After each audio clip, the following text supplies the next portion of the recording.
Hi friends, எல்லாருக்கும் வணக்கம். நான் உங்கள் அருண் பீஸ்கீப்பர் சேலம். நாம் இன்னைக்கு பார்க்கக்கூடிய வீடியோ என்ன பார்த்தீங்கன்னா என்னுடைய DIY டாஃபில் இருக்கு இல்லையா, அது பார்த்தீங்கன்னா 4050 பாக்ஸ் வந்து வெற்றிகரமாக சேல்ஸ் பண்ணியிருக்கோம். அதை செலிப்ரேஷன் பண்ணுற விதமாக தான் இந்த வீடியோ கூட.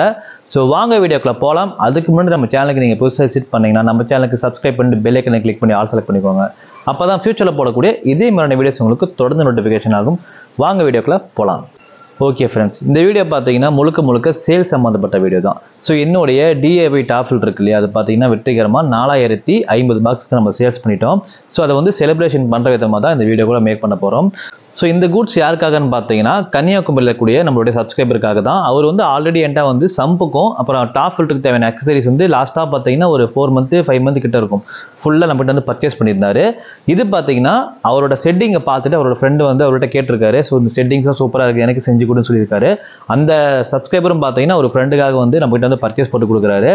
ஸோ இது பார்த்தீங்கன்னா அந்த டேங்கோட சைஸ் வந்து 3 அடிக்கு 1 அடிக்கு 1 அடி 12 mm பார்த்தீங்கன்னா மேக் பண்ணியிருக்காரு. ஜெயின் கோபியன் கிளாஸில் வந்து கிளியர் கிளாஸ் வந்து மேக் பண்ணியிருக்காரு. அதோட டேபிள் பார்த்தீங்கன்னா நம்ம வந்து எல்லைங்களை வந்து ஃப்ரேம் கொடுத்து மேக் பண்ணுறோம் பார்த்தீங்களா, அதே மாதிரி தான் சேமாக மேக் பண்ணியிருக்காரு. ஸோ நம்மகிட்ட ஒரு சின்ன ஐடியாஸ் கேட்டார். நம்மளும் பார்த்தீங்கன்னா அவருக்கு வந்து ப்ராப்பரான கைடன்ஸ் கொடுத்து அது ஃபுல்லாக மேக் பண்ணி முடிச்சாச்சு. கிளாஸோட பார்த்தீங்கன்னா 12 mm பார்த்தீங்கன்னா மேக் பண்ணியிருக்காரு. நல்லா ஹெவியாகவே மேக் பண்ணியிருக்காரு. ஸோ இவர் பார்த்தீங்கன்னா ஒரு ஃப்ரெண்டுக்கு வந்து இவர் தான் அந்த டேங்க் வந்து ஃபுல்லாக மேக் பண்ணி கொடுக்க போகிறாரு. அதனால் பார்த்தீங்கன்னா டேங்க் ஒட்டத்துக்கு தேவையான சிலிக்கானும் ப்ளஸ் வந்து அந்த டேங்குக்கு தேவையான அக்சசரிஸும் ப்ளஸ் ஃபில்ட்ரேஷனுக்கு தேவையான அக்சசரிஸும் பார்த்தீங்கன்னா ஃபுல்லாக ஆர்டர் போட்டிருக்காரு. ப்ளஸ் அவரோட சம்புக்கு தேவையான அக்சசரிஸும் பார்த்தீங்கன்னா இதில் ஃபுல்லாக ஆர்டர் போட்டிருக்காரு. ஸோ வாங்க ஒவ்வொன்றா பார்த்துடலாம். ஸோ இந்த வீடியோ பார்த்து உங்களுக்கு என்ன தோணுன்னு பார்த்தீங்கன்னா ஒரே ஒரு டேங்குக்கு வந்து இவ்வளோ அக்சசரிஸ் வந்து தேவைப்படுதுன்னு சொல்லி நிறைய பேருக்கு வந்து டவுட்ஸ் வரலாம். ஸோ ஏன்னா நீங்கள் வந்து நார்மலாக பார்த்தீங்கன்னா நம்ம வந்து ஒரு டேங்க் வாங்குவோம், ஒரு ஸ்பான்ஸ் ஃபில்டர் வாங்குவோம், ஒரு ஏர் பம்ப் வாங்குவோம். ஸோ அவ்வளோதான் ப்ராசஸ் சொல்லி நம்ம கம்ப்ளீட் பண்ணிடுவோம். அதுக்கப்புறமே பார்த்தீங்கன்னா ஃபில்ட்ரேஷன் வந்து சரியில்லாமல் பார்த்தீங்கன்னா நிறைய ஃபிஷஸ் வந்து இறந்துகிட்டே இருக்கும். அது இல்லாமல் அந்த ஃபில்ட்ரேஷனுக்கு சம்மந்தமே இல்லாமல் பார்த்தீங்கன்னா அதிகப்படியான ஃபிஷஸ் வந்து ஆட் பண்ணிடுவாங்க. அதனாலே பார்த்தீங்கன்னா ஃபில்டர் தாங்க முடியாமல் அமோனியா லெவல் பார்த்தீங்கன்னா ரைஸ் ஆகி மீன்கள் அடிக்கடி இறந்து போயிடும். ஸோ ஏன் என்னன்னு தெரியாமல் பார்த்தீங்கன்னா மீனுக்கு எதாவது டிசீஸ் வந்துருக்கும், இல்லைனா வாங்கிட்டு வந்த மீன் சரியில்லைன்னு சொல்லிட்டு மீனை மாற்றிட்டே இருப்பாங்க. தவிர்த்து கடைசி வரைக்குமே அந்த டேங்கோட மெயின் இன்ஜின் பார்க்கவே மாட்டாங்க. மெயின் இன்ஜின் அப்படிங்கிறது பார்த்தீங்கன்னா ஃபில்ட்ரேஷன் தான். ஸோ ஃபில்ட்ரேஷன் நீங்கள் ஹெவி பண்ணிங்கன்னா தாராளமாக 10 மீன் போட்ட இடத்துல நீங்கள் 5 மீன் போட்டாலுமே அவ்வளோ சீக்கிரம் பார்த்தீங்கன்னா மீன்கள் இருக்காது. ஸோ என்னோடய வீடியோஸ் பார்த்த எல்லாருக்குமே தெரியும், நம்ம மேக்ஸிமம் ப்ரிஃபரன்ஸ் கொடுக்குறதே பார்த்தீங்கன்னா ஃபில்ட்ரேஷனுக்கு தான். ஸோ இதில் பார்த்துடலாம். ஸோ அந்த டேங்குக்கு தேவையான ஐட்டம் பார்த்தீங்கன்னா RS எலக்ட்ரிக்கலில் டபுள் டோ லைட்டு. ஸோ இது பார்த்தீங்கன்னா 3 feet லைட்டு. இதோட சைஸ் பார்த்தீங்கன்னா உங்களுக்கு வந்து லைட்டு மட்டுமே 2 feet வரும், 24 inches வந்து லைட் வரும். ஸோ இதனுடைய சூட்டபிள் சைஸ் பார்த்தீங்கன்னா 3 அடிக்கு 2 அடிக்கு 2 அடி இருக்கு இல்லையா, ஸோ அந்த டேங்க் சைஸ் வரைக்குமே வந்து சூப்பராக சூட் ஆகும். இந்த டேங்க் சைஸ் வந்து இவர் கம்மி தான், 3க்கு 1.5 கொண்ட தான். ஸோ லைட்டோட வெளிச்சம் பார்த்தீங்கன்னா சூப்பராக இருக்கும். ஸோ இந்த லைட்டு பார்த்தீங்கன்னா நம்ம ஒன்று அனுப்புகிறோம். ஸோ இந்த லைட்டு வந்து நார்மலாக வந்து பாக்ஸில் வந்து இப்படி தான் சாதாரணமாக வரும் சரிங்களா. இதெல்லாம் நம்ம வந்து கொரியரில் ஷிப் பண்ணோம்னா ஈஸியாக உடச்சிருவாங்க. ஸோ அதனால் பார்த்தீங்கன்னா PVC பேக்கிங். ஸோ நான் ஆல்ரெடி சொல்லியிருப்பேன், ஸோ லைட்டுக்கு மட்டும் நான் மற்ற ஐட்டம்ஸ் வந்து பேக்கிங் சார்ஜஸ் வாங்குறதே இல்லை. PVC இந்த லைட்டுக்கு மட்டும் நம்ம வந்து சார்ஜஸ் வாங்குவோம். காரணம் பார்த்தீங்கன்னா இது வந்து இந்த மாதிரி PVC 6 mm PVC பைப்பில் போட்டு 2 பக்கம் எண்டு கப்பை போட்டு ஸோ ரேப் கவர் சுற்றி உள்ளேயும் பார்த்தீங்கன்னா ஃபுல்லாக ரேப் கவர் சுற்றி இந்த மாதிரி சீல் பண்ணி அனுப்புறதுனால தான் ஸோ நான் வந்து பேக்கிங் சார்ஜஸ் நம்ம இதுக்கு மட்டும் வாங்கிட்டு இருக்கிறோம். அப்போ தான் வந்து கஸ்டமர் கைக்கு வந்து சேஃபாக போய் சேரும் சரிங்களா. ஸோ நீங்கள் நார்மலாக நீங்கள் வந்து இதுதான் பிளாஸ்டிக் பாக்ஸ் ஆச்சு இதிலே போட்டு அனுப்பலாம்னு சொல்லிட்டு நீங்கள் அனுப்புனீங்கன்னா 2ஆக உடச்சி கையில் கொடுத்துருவாங்க. ஸோ இதெல்லாம் வந்து திக்னஸ் வந்து ஜாஸ்தியாக இருக்கனால ஸோ நான் ஒரு 80 கிலோ நான் ஏறினா கூட அவ்வளோ சீக்கிரம் ஒன்றும் ஆகாது. ஸோ அதனால் வந்து இந்த PVC பேக்கிங் நம்ம வந்து அனுப்பிச்சிட்டு இருக்கிறோம். ஸோ இதுக்கு பார்த்தீங்கன்னா தேவையான லைட் வந்து இது. ஸோ இந்த கஸ்டமர் பார்த்தீங்கன்னா கோல்டு ஃபிஷஸ் வந்து வளர்க்கக்கூடிய கஸ்டமர். ஸோ இவருக்கு பார்த்தீங்கன்னா நம்ம வந்து ஆஃபர் போட்டிருக்கோம். ஸோ நம்மக்கிட்ட மேக்ஸிமம் ஒரு 10Kக்கு மேலே பர்ச்சேஸ் பண்ணக்கூடிய பர்சனுக்குலாம் பார்த்தீங்கன்னா காம்ப்ளிமெண்ட்டுங்கிறது தாராளமாக கொடுத்துட்டே இருப்போம் சரிங்களா. இது வந்து இன்டென்ட்டில் வந்து பிக் பெலட்டு 145 grams. ஸோ இது வந்து பை 1 get 1 ஆஃபரில் பார்த்தீங்கன்னா இவருக்கு வந்து நம்ம கொடுத்துருக்கோம். ஸோ இதே மாதிரி வந்து அதிகப்படியாக பர்ச்சேஸ் பண்ணக்கூடிய பர்சனுக்கு வந்து நம்ம வந்து இதை காம்ப்ளிமெண்ட் கொடுத்துட்டு தான் இருப்போம். ஸோ இன்டென்ட் ஃபுட்டில் பார்த்தீங்கன்னா 2 கொடுத்துருக்கோம். ஸோ அடுத்து வந்து ஒரு டேங்குக்கு வந்து டாய்ஸ் வேணும்னு சொல்லியிருந்தார். ஸோ டேங்க்ஸ் வந்து கொஞ்சம் டெக்கரேட்டிவ் ஐட்டம் ஏதாவது அதிகப்படியாக வைக்கல, சிம்பிளாக வைக்கணுன்னாரு. ஸோ குரூட் டாய் பார்த்தீங்கன்னா ஒன்று கொடுத்துருக்கோம். ஸோ அதுக்கு தேவையான சிலிக்கான் ஓஸு. ஸோ இந்த குரூட் டாய் பார்த்தீங்கன்னா ரன் ஆகிறதுக்கு ஒரு ஏர் பம்ப் கண்டிப்பாக வேணும். ஸோ இந்த ஏர் பம்ப் என்னன்னு பார்த்தீங்கன்னா சன்சனில் CP201. இது வந்து ஒரு AC/DC ஏர் பம்ப். அவர் வீட்டில் வந்து இன்வெர்டர் இல்லைன்னு சொல்லியிருந்தாரு. அதனால் பார்த்தீங்கன்னா ஒரு AC/DC ஏர் பம்ப் கொடுத்துருக்கோம். இது வந்து சிங்கிள் வே ஏர் பம்ப் அப்படிங்கிறனால பார்த்தீங்கன்னா இதனுடைய ஹவர்ஸ் வந்து 16 ஹவர்ஸுக்கு மேலே ட்ரிப் மோடில் பார்த்தீங்கன்னா கண்டிப்பாக நிற்கும்.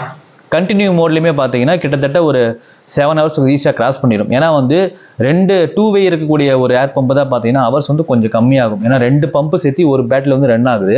இது அப்படி கிடையாது. இது பார்த்தீங்கன்னா ஒரு பேட்டரியில் ஒரே ஒரு பம்ப் வந்து ரன் ஆகிறதுனால உங்களுக்கு வந்து லைஃப் வந்து அதாவது கொஞ்சம் ஹவர்ஸ் வந்து கொஞ்சம் சேர்த்து வந்து உங்களுக்கு வரும் சரிங்களா. இது இல்லாமல் இது வந்து நாய்ஸ்லெஸ். ஸோ சன்சனை பொறுத்த வரைக்குமே பார்த்தீங்கன்னா நாய்ஸ்லெஸ் தான். இவருக்கு பார்த்தீங்கன்னா இதுலேயுமே வந்து 30% ஆஃபர் கொடுத்துருக்கோம். ஸோ இந்த பம்ப்லேயுமே ஆஃபர் கொடுத்து இவருக்கு வந்து எடுத்திருக்காரு. மார்க்கெட் ப்ரைஸ்லாம் பார்த்தீங்கன்னா உங்களுக்கு வந்து கிட்டத்தட்ட ஒரு 2000 சில்லறைக்கு மேலே போகும். இதில் நம்ம வந்து 30% பார்த்தீங்கன்னா இவருக்கு வந்து ஆஃபர் கொடுத்துருக்கோம். ஸோ அதனால் பார்த்தீங்கன்னா இந்த சன்சன் எடுத்திருக்காரு. அடுத்து வந்து அவரோட ஆல்ரெடி செட் பண்ண சம்ப் இருக்கு இல்லையா, அதுக்கு பார்த்தீங்கன்னா ஒரு ஃபில்டர் சாக்ஸ் வாங்கியிருக்காரு. ஸோ ஒரு 3 ஃபில்டர் சாக்ஸ் வாங்கியிருக்காரு. ஸோ இந்த டேங்குக்கு தேவையான fish net. So 6 inch fish net பார்த்தீங்கன்னா இம்போர்ட் ஃபிஷ் நெட் வந்து ஒரு பீஸ் வாங்கியிருக்காரு. அடுத்து வந்து 12 mm கிளாஸ் அப்படிங்கிறனால பார்த்தீங்கன்னா சோபோவில் SP மேக்ஸ். ஸோ சோபோவில் SP மேக்ஸ் வந்து நல்ல குவாலிட்டியாக இருக்கக்கூடிய ஒரு மேக்னெட் ஸ்க்ரப்பர். ஸோ உங்கள் டேங்குக்கு நிறைய பேர் டவுட் கூட வரும், பிரதர் இந்த மேக்னெட் ஸ்க்ரப்பர்லாம் போட்டால் டேங்க் வந்து ஸ்க்ராட்ச் ஆகி சீக்கிரமாக வீணாக போயின்னு சொல்கிறாங்க. ஸோ அப்படி கிடையாது. அந்த டேங்கோட திக்னஸ்க்கு ஏற்றாப்புல நீங்கள் கரெக்டாக மேக்னெட் ஸ்க்ரப்பர் யூஸ் பண்ணிங்கன்னா ஈஸியாக உங்களுக்கு வந்து ஸ்க்ராட்ச் ஆகாமல் வந்து சேஃப்டியாக இருக்கும். அதே மாதிரி ரொம்ப உப்பு கரை பிடிச்சின்னு வச்சுக்கோங்களேன், நிறைய பேர் அந்த உள்ள இருக்கிற ஸ்க்ரப்பர் எடுத்து வரன்னு தேய்க்கிறீங்க. அந்த மாதிரி தேய்க்கக்கூடாது. உங்களுக்கு டெய்லியுமே நீங்கள் வந்து ஸ்க்ரப் பண்ணிட்டே இருந்தீங்கன்னா உங்கள் டேங்கில் வந்து உப்பு கரை வந்து படியது ரொம்ப கம்மியாக இருக்கும். அப்படியே படிஞ்சாலுமே பார்த்தீங்கன்னா நாள் பட கொஞ்சம் கொஞ்சமாக வந்துடும் சரிங்களா. ஸோ நீங்கள் அடிக்கடி ஆசிட் போட்டு க்ளீன் பண்ணிங்கன்னா டேங்க் வேஸ்ட்டாக போயிடும், சிலிக்கன் வேஸ்ட்டாக போயிடும். ஸோ இந்த மாதிரி மேக்னெட் ஸ்க்ரப்பர் யூஸ் பண்ணி உங்கள் டேங்க் வந்து மெயின்டைன் பண்ணி ஈஸியாக வச்சுக்கோங்க. ஸோ அடுத்து பார்த்தீங்கன்னா கிளாஸ் தெர்மாமீட்டர் ஒன்று, இது வந்து ஃப்ரீ காம்ப்ளிமெண்ட்டாக நம்ம வந்து கொடுத்துருக்கோம். அடுத்து வந்து நேனோ லைட். ஸோ வந்து இவர் பர்ச்சேஸ் பண்ணது இல்லாமல் இவர் ஃப்ரெண்டுங்களுக்கும் வந்து நிறைய ரெக்கமெண்டேஷன் பண்ணுறதுனால பார்த்தீங்கன்னா இவருக்கு ஃப்ரீ காம்ப்ளிமெண்ட்ரியாக ஒரு சம்புக்கு வந்து நம்ம நேனோ லைட் வந்து கொடுக்காம போயிருந்தோம். இதெல்லாம் பார்த்தீங்கன்னா குவாலிட்டியான நேனோ ரோல். இது வந்து 13 பீசஸ் வந்து நம்ம டாப் ஃபில்டருக்கு நம்ம இன்செர்ட் பண்ணுறோம் இல்லையா பாட்டமில், அதுக்கு வந்து நம்ம கொடுத்துருக்கோம். ஸோ இந்த டேங்குக்கு தேவையான 750 பவர் ஹெட், நல்ல குவாலிட்டியான இம்போர்ட் டேங்குக்கு வரக்கூடிய பவர் ஹெட், நாய்ஸ்லெஸ்ஸு, ஃப்ளோ வந்து கக்கி தள்ளாது. ஸோ நார்மலாக உங்களுக்கு வந்து அந்த டேங்க் வந்து போதுமான ஃப்ளோ பார்த்தீங்கன்னா இந்த மோட்டர் வந்து கொடுக்கும். இதுவும் பார்த்தீங்கன்னா பாண்டு ஸ்பாஞ்ச் ஒன்று எக்ஸஸா. ஸோ இதுக்கப்புறமே பார்த்தீங்கன்னா DIY டாப் ஃபில்டர். ஸோ இந்த டாப் ஃபில்டர் மூலியமாக தான் பார்த்தீங்கன்னா நம்ம வந்து ஒரு ஹாபியிலேருந்து கடைக்கே வந்திருக்கோம். ஏன்னா இந்த டாப் ஃபில்டர் வந்து எனக்கு வெற்றிகரமாக போனதுனால தான் வந்து ஒவ்வொரு ஒர்க்காக வந்து நான் வந்து ஆட் பண்ணிக்கிட்டேன் சரிங்களா. ஸோ இதில் தான் நான் வந்து ஃபஸ்ட்டு ஸ்டார்ட் பண்ணேன். ஸோ வந்து ஏன்னா நம்ம நார்மலாக ஃபில்டர் யூஸ் பண்ணும்போது டேங்க் வந்து கிளியரே ஆக மாட்டேங்குன்னு சொல்லிட்டு நானே ஃபீல் பண்ணிட்டு இருப்பேன். அப்புறமே இந்த மாதிரி விஷயங்கள் வந்து நான் செய்யறதுக்கு அப்புறம் தான் வந்து என் டேங்கை வந்து கிளியர் ஆக ஆரம்பிச்சிச்சு. அப்படியே ஒவ்வொரு கஸ்டமருக்காக கொடுக்க ஆரம்பித்தேன். அது பார்த்தீங்கன்னா இன்றைக்கி வந்து 4500 பாக்ஸ் வந்து நிற்கிது. ஸோ வந்து இந்த பாக்ஸ் நான் ஒரு 10,000 தொண்ணு அப்படிங்கிறது என்னோட ஆசை கூட. ஸோ தொடர்ந்து சப்போர்ட் பண்ணுங்கள். ஸோ இது பார்த்தீங்கன்னா ஒரு DIY டாப் ஃபில்டர் பெரிய பாக்ஸ். இது வந்து 7.5 kgs லோடிங் கெப்பாசிட்டி இருக்கக்கூடிய ஒரு பெரிய ஃபில்டர் சரிங்களா. ஒரு கேனிஸ்டே பார்த்தீங்கன்னா ஒரு 3.5 kgs தான் வந்து இந்த ப்ரைஸுக்கு வந்து வரும். ஆனால் இது வந்துட்டு உங்களுக்கு 7.5 kgs வந்து லோடிங் கெப்பாசிட்டி கொடுத்துடலாம். மோட்டருமே பார்த்தீங்கன்னா பிளான்டெடு, செமி பிளான்டெடு, நார்மல் ஃப்ரெஷ் வாட்டர், இப்போ மூணுக்குமே வந்து மோட்டர் நமக்கு எந்த மோட்டர் தேவையோ அந்த மோட்டர் நம்ம சூஸ் பண்ணி ஃப்ளோ வந்து அட்ஜஸ்ட் பண்ணி கொடுத்துக்கலாம். ஸோ அடுத்து வந்து ப்ராப்பராக ஹீட்டர். ஸோ வந்து ரெயின் சீசன் ஸ்டார்ட் பண்ணால் கண்டிப்பாக ஹீட்டர் வேணும். ஸோ அதனால் ஹீட்டர் ஒன்று கொடுத்துருக்கோம் 300 வாட்ஸில். ஸோ இது பார்த்தீங்கன்னா இது. அப்புறம் வந்து ஸ்டிக்கர், பேக்ரவுண்ட் ஸ்டிக்கர் பார்த்தீங்கன்னா வந்து 12 ஸ்கொயர் ஃபீட் வாங்கியிருக்காரு. ஸோ வந்து பேக்ரவுண்டில் வந்து சைடில் கவர் பண்ணி பாட்டம் வரைக்குமே வந்து தேவைப்படுதுன்னு சொல்லியிருந்தாரு. ஸோ நம்ம யூஸ்வலாக வந்து பிளாக் தான் கொடுப்போம். இவர் வந்து கொஞ்சம் நல்லா பிரைட்டாக இருக்கணும் அப்படிங்கிறதுக்காக வந்து ஒயிட் கேட்டிருக்காரு 12 square feet. Okay friends, video பார்த்தீங்கன்னா இதோட முடிஞ்சிச்சு. ஸோ சப்போர்ட் பண்ண இந்த சப்ஸ்கிரைபருக்கு ரொம்ப நன்றி. சப்போர்ட் பண்ணிட்டு கூடிய சப்ஸ்கிரைபருக்கும் ரொம்ப நன்றி. ஸோ நம்ம வந்து இவ்வளோ பாக்ஸ் நம்ம சேல்ஸ் பண்ணுறதுக்கு வந்து முயற்சி அப்படிங்கிறது பார்த்தீங்கன்னா ஓரளவுக்கு தான் போட்டிருக்கோம். ஆனால் சப்ஸ்கிரைபரோட சப்போர்ட் வந்து அதிகம். ஏன்னா ஒருத்தருக்கு நம்ம கொடுக்கும்போது பார்த்தீங்கன்னா அதனுடைய ரிசல்ட்டை பார்த்துட்டு அவங்க அடுத்தடுத்த கஸ்டமர்ஸ் வந்து அவங்களே ரெஃபர் பண்ணுறதுனால தான் வந்து நமக்கு இவ்வளோ டாப் ஃபில்டர் பாக்ஸ் வந்து நம்ம சேல்ஸ் பண்ணியிருக்கோம் சரிங்களா. ஸோ இதெல்லாம் வந்து ஏன்னா நான் கம்பெனி டாப் ஃபில்டர் வாங்கி நான் வித்திருந்தா கூட இவ்வளோ டாப் ஃபில்டர் நான் வித்திருக்க மாட்டேன். அதே மாதிரி இந்த டாப் ஃபில்டர் வாங்கக்கூடிய பர்சனுக்கு வந்து இருக்கக்கூடிய பெரிய பிரச்சனை பார்த்தீங்கன்னா ப்ரைஸு. பிரதர் ப்ரைஸ் வந்து ரொம்ப ஹையாக இருக்குது பிரதர் அப்படின்னு சொல்லியிருக்காங்க. 10ல் பார்த்தீங்கன்னா 3 பேர் 4 பேர் தான் என்கிட்ட வாங்குவாங்க. மீதி 7 பேர் பார்த்தீங்கன்னா ப்ரைஸ் வந்து கட்டுப்படி ஆகலை, இல்லைன்னா ப்ரைஸ் வந்து ரொம்ப ஹையாக இருக்குது, இல்லைனா என் பட்ஜெட் இது இல்லைங்க பிரதர் சொல்லிட்டு கொஞ்சம் விலகிடுவாங்க. ஸோ அதுக்கு என்ன ரீசன் சொல்லிடுறேன். ஸோ நீங்கள் நார்மலாக வாங்கக்கூடிய டாப் ஃபில்டர் பாக்ஸ் பார்த்தீங்கன்னா ஒரு 1000 ரூபா 1500 தான் இருக்கும்.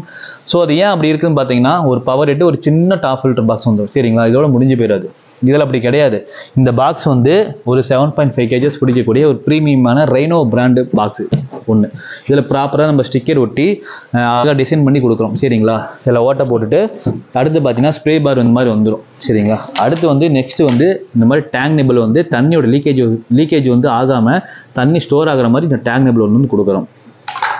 இதுக்கப்புறமே ceramic white 1 kg, red 1 kg, lava rock 1 kg, ball 1 kg, நெனோட்டோ ரோல் பார்த்தீங்கன்னா 13 பீஸ் கொடுக்குறோம்.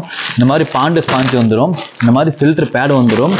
அதுக்கப்புறமே கஸ்டமர் விருப்பப்பட்டால் பிரேசிங் கிளாஸ் இருக்கு இல்லையா, 12mm பிரேசிங் கிளாஸ் இருக்கு இல்லையா, அந்த பிரேசிங் கிளாஸ் வந்து 2 பீஸ் அவங்க டேங்க் சைஸுக்கு ஏற்றப்ப வந்து கொடுப்போம். சரிங்களா, அது ஒட்டுறதுக்கு ஒரு சிலிக்கான் கொடுப்போம். இதெல்லாம் போய் அதுக்கப்புறமே பார்த்தீங்கன்னா பேக்கிங் வந்து இதுக்கெல்லாம் தனித்தனியாக உங்களுக்கு வந்து பேக்கிங் பண்ணதான் உங்கள் இடத்துக்கு வந்து சேரும்போது பார்த்தீங்கன்னா ப்ராப்பராக வந்து சேரும். என்கிட்ட வாங்கின பர்சனுக்கு தெரியும் இதனுடைய பேக்கிங் வந்து எந்த அளவுக்கு வந்து குவாலிட்டியாக இருக்கும்னு. ப்ராப்பராக நம்ம வந்து பேக்கிங் பண்ணால் தான் உங்களுக்கு சேஃபாக வந்து சேரும். அதுக்காக பார்த்தீங்கன்னா பேக்கிங் வைஸ் வந்து நம்ம எல்லாமே தனித்தனியாக பேக் பண்ணுறோம். இது எல்லாம் ஷிப்பிங் சேர்த்து ஒரு 4000 3000 வருதுன்னு வச்சுக்கோங்களேன். அப்போ வந்து அது நமக்கு பெனிஃபிட் தான். ஏன்னா இவ்வளோ ஐட்டம்ஸ் ஆட் ஆகி நமக்கு பார்த்தீங்கன்னா நமக்கு அந்த ப்ரைஸ் தான் வருது. அதே நான் வந்து இண்டிவிஜுவல் ப்ரைஸ் கொடுத்தேன்னா உங்களுக்கு வந்து ஈஸியாக இருக்கும். நான் அப்படி கூட சில பேர் சொல்லிடுது, சார் உங்களுக்கு வந்து நான் இண்டிவிஜுவல் ப்ரைஸ் வந்து கொடுக்குறேன், உங்களுக்கு வந்து தனித்தனியாக செக் பண்ணி பாருங்கள். ஏன்னா நான் அந்த டோட்டலாக கிட்டோட ப்ரைஸ் சொல்லும்போது பார்த்தீங்கன்னா உங்களுக்கு வந்து ஹை ஆகிற மாதிரி தெரியும். தனித்தனியாக சொல்லும்போது பார்த்தீங்கன்னா சில பேர் நான் அப்படி தான் காம்ப்ரமைஸ் பண்ணி அவங்க வந்து சேல்ஸ் பண்ணுறேன். சரிங்களா, ஸோ இந்த வீடியோஸ் பார்த்து கூட நிறைய பேர் பார்த்தீங்கன்னா ஒரு 1000 ரூபாய் இருக்கும், 1500 இருக்குன்னு சொல்லிட்டு அவங்க வந்துருவாங்க. ஸோ நானுமே பார்த்தீங்கன்னா ஏதோ ஒரு வீடியோஸ் பார்த்து அப்படி தான் போய் பார்ப்போம். ஆனால் வந்து உள்ளே வரும்போது பார்த்தீங்கன்னா 3000 4000 சொல்லும்போது கொஞ்சம் ஷாக்கிங்காக தான் இருக்கும். ஏன்னா உங்களுக்கு வந்து புரிய வைக்கணும் நம்ம தான், சார் இதில் வந்து இவ்வளோ ஐட்டம் வரும் சார், ஃபில்ட்ரேஷன் பார்த்தீங்கன்னா இவ்வளோ கிளாரிட்டியாக இருக்குன்னா உங்களுக்கு நிறையா வீடியோஸ் கஸ்டமர் வீடியோஸ் கொண்டு வந்து ரெஃபர் பண்ணி அனுப்பிச்சி விடுவோம். சரிங்களா, ஸோ இதெல்லாம் புரிய வைக்கிறதுக்கு எனக்கு வந்து இத்தனை நாள் ஆகிடுச்சு. இதே வந்து நான் நார்மலாக வந்து ஒரு சின்ன சின்ன ஃபில்டர்ஸ் நான் போட்டு விற்றுருந்தேன்னு வச்சுக்கோங்களேன், குவான்டிட்டி போயிருக்கும். ஆனால் கஸ்டமரோட சாட்டிஸ்ஃபைடு பார்த்தீங்கன்னா கண்டிப்பாக இருக்காது. இந்த டாப் ஃபில்டர் வாங்கின யாருமே வந்து சாட்டிஸ்ஃபைடு ஆகாமல் போனதே கிடையாது. சரிங்களா, ஏன்னா வந்து இந்த ஃபில்டர் இவ்வளோ ஃபில்டர் நம்ம விற்று சாட்டிஸ்ஃபைடு ஆகாமல் இருந்ததுன்னு வச்சுக்கோங்களேன், கீழே கமெண்ட் பாக்ஸில் கண்டிப்பாக வந்து நிறையா வந்து ரிவ்யூ வந்திருக்கும். சரியா, பாக்ஸ் சரியில்லை, குவாலிட்டி சரியில்லை, ஃபில்டர் ஆகலன்னு சொல்லி நிறைய கமெண்ட்ஸ் வந்துருக்கும். அந்த மாதிரி இஷ்யூஸ் வந்து வந்ததே கிடையாது. இது வந்து ஃப்ரீ மெயின்டெனன்ஸ் தான். சரிங்களா, ஸோ வந்து வீட்டில் ஒரு ஏஜ் பர்சன் இருக்காங்க, இல்லைனா வந்து விட்டுட்டு வெளியூர் போகக்கூடிய பர்சனாக இருக்காங்கன்னு வச்சுக்கோங்களேன், ஈஸியாக வீட்டில் மெயின்டைன் பண்ணுறதுக்கு ரொம்ப ஈஸியான ஃபில்டர் தான் எதுவுமே கூட. ஸோ உங்களுக்கும் இதே மாதிரி settings, some filter setting plus வந்து டேங்க் செட்டிங்கு, டேங்குக்கு தேவையான அக்சசரிஸு, சம்புக்கு தேவையான அக்சசரிஸு, இந்த மாதிரி டாப் ஃபில்டருக்கு தேவையான அக்சசரிஸ் உங்களுக்கு தேவைப்பட்டால் தாராளமாக என்னை கான்டாக்ட் பண்ணலாம். என்னோட வாட்ஸ்அப் நம்பர் பார்த்தீங்கன்னா ஃபஸ்ட் கமெண்ட்டில் பின் பண்ணுறேன், ஸ்க்ரீன்லையும் பார்த்தீங்கன்னா பிரிண்ட் ஆகிட்டு இருக்கும். அதே மாதிரி ஒரு சின்ன ரிக்வஸ்ட்டு, கடைக்கு வரக்கூடிய கஸ்டமர் வந்து கொஞ்சம் ஃபோன் பண்ணிவிட்டு வந்துருங்க. ஏன்னா நம்ம ஒருத்தர் தான் வந்து எல்லா வேலையும் பார்த்துட்டு இருக்கனால நான் அடிக்கடி வெளியே போவேன். எப்பயுமே ஷட்டர் மேக்ஸிமம் சாத்தி தான் இருக்கும். ஏன்னா நமக்கு வந்து இன்னும் ரீட்டைல் ஒர்க் வந்து ஸ்டார்ட் ஆகலை. சரிங்களா, நம்ம வந்து மெயின் ரோட்லேருந்து ரொம்ப உள்ளே இருக்கிறோம். அதனால் பார்த்தீங்கன்னா கஸ்டமருக்கு வந்து தெரியாதனால வந்து நமக்கு வந்து ஆன்லைன் ஒர்க் மட்டும் தான் இப்போதைக்கு போயிட்டு இருக்கு. சரிங்களா, ஸோ அதனால் வந்து நான் கடைக்கு வரதே பார்த்தீங்கன்னா பேக்கிங் அதிகமாக இருந்தால் மட்டும் தான் வந்து நேரமாக வருவேன், இல்லைனா கொஞ்சம் லேட்டாக தான் வருவேன், இல்லைனா மெட்டீரியல் பர்ச்சேஸ் பண்ணுறதுக்கு போகிறதுக்கே எனக்கு டைம் சரியாக போயிடும். வரக்கூடிய கஸ்டமர் கொஞ்சம் ஃபோன் பண்ணிவிட்டு இன்ஃபார்ம் பண்ணிட்டு வந்தீங்கன்னா நான் உங்களுக்கு ஏற்றப்பல கொஞ்சம் அட்ஜஸ்ட் பண்ணி வந்துடும். சரிங்களா, ஸோ இந்த வீடியோ பிடிச்சிருந்தா லைக் பண்ணுங்கள், கமெண்ட் பண்ணுங்கள், ஷேர் பண்ணுங்கள். மறக்காமல் நம்ம சேனலுக்கு சப்ஸ்கிரைப் பண்ணிட்டு பெல் ஐக்கனை கிளிக் பண்ணி ஆல் செலக்ட் பண்ணிக்கோங்க. அப்போ தான் ஃபியூச்சரில் போடக்கூடிய இதே மாதிரி வீடியோஸ் உங்களுக்கு தொடர்ந்து நோட்டிஃபிகேஷன் ஆகும். மீண்டும் ஒரு சிறப்பான வீடியோவை சந்திக்கிறேன். பாய்.